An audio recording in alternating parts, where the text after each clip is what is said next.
Welcome to Mark Wallace Presents Embarrassingly Simple SEO Manual, where we show you what it takes to get your website SEO optimized. So follow along as we take you through the manual step by step and teach you the proper SEO techniques you need to make your site successful.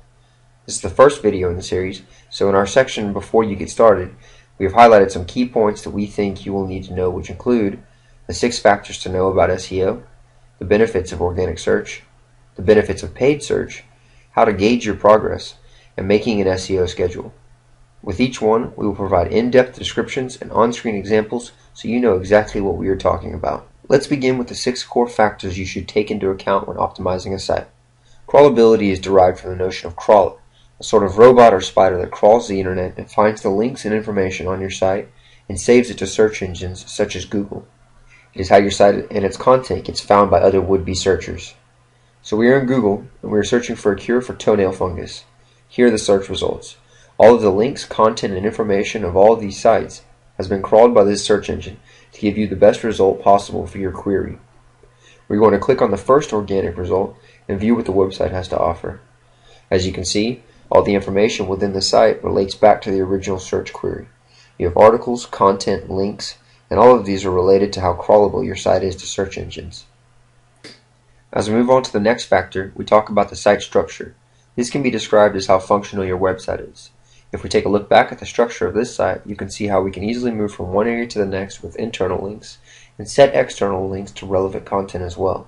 This proves to the search engines that your site is relevant and concerned with providing the information that searchers are looking for. Our next factor is content hierarchy. Content creation is a pivotal part of any website, but if you don't properly plan what content you want and how it will be organized on the site, then it can affect how potential searchers find your site. What is most important is taking your potential searchers' needs into account. You can get a basic idea of what people are searching for with keyword research, and with tools like the Google Keyword Tool, which we will go into more in depth later in this series. Another major point is on-page factors, such as your site's title and meta description tags. This is what is displayed as individual search results on the page, and what searchers click on to go to your site. So it is important to include keywords while still sounding natural and appealing. A title tag is an HTML tag which contains about 65 characters. It plays a significant role in being ranked high in search results as well as acting as a visual cue to searchers. Try and insert your main keyword here, but do it so it sounds natural. The meta description tag is a short HTML paragraph and used by search engines for indexing a site. It offers a chance to briefly enhance the title tag reference and describe what the site offers. When choosing both, it is important to choose your keywords correctly, but above all, sound natural. One of the most important factors is producing interesting and engaging content for the users of your site. The more consistent you are, the better your rankings will be. When building content, it is important that you answer the question that your searchers are looking for. As you can see, there are plenty of keyword-rich articles on the site that provide relevant information for the searcher. And all of this is relevant to the initial search query for a cure for toenail fungus. The more often you update a site's content, the more positive inputs you provide to the search engine to be crawled. A final factor that we put emphasis on is link building. This can be one of the most beneficial steps you can take towards optimizing your site. There is internal and external link building. Internal link building refers to how you optimize keywords for links within your site. Try putting keywords directly into the link.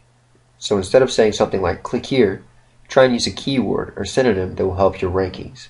On this site, they've done a good job of separating their content into a hierarchy while building up internal links for specific items. In this example, we searched for cakes, and we see keyword-rich links for many types of cakes, which helps individual rankings. External linking refers to spreading links to your website around the web, thereby increasing your traffic through external sites visitors. The best way to do this is by using social networks, blogs, and producing quality content. We will go more in depth in later videos.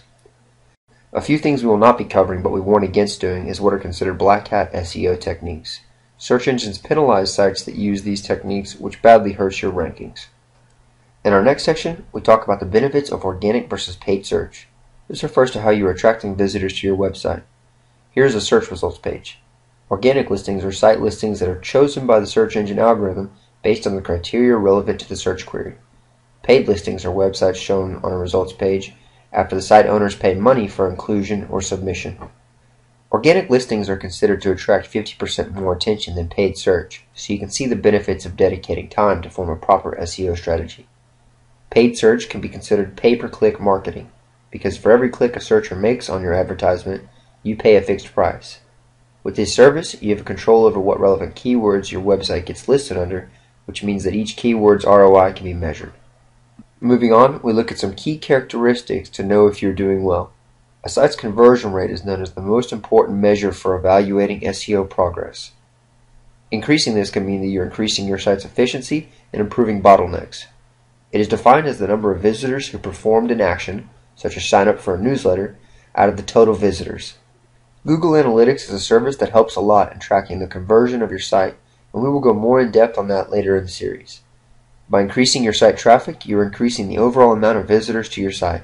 We will take you through the steps to increase your traffic and measure it over time using Google Analytics. The links you receive vary in their value. Search engines such as Google pay attention to their quality and amount, so it is better to receive a few quality links from sites over many low-quality links. Be sure to track your search rankings in Google to see how well you are doing in your SEO campaign. It can be a good marker of what may need changing in order to get further up in the rankings. Bounce rate and time refer to how quickly a user left your page and how long they spent looking around at your content. If a bounce rate is high and the time spent is little, then the website is failing to attract their interest. Finally, let's take a look at making your SEO schedule. Over the next 12 weeks, you can use the information in these lectures to structure a proper SEO strategy that will increase visitors to your site. Let's take a look at what you can cover week by week.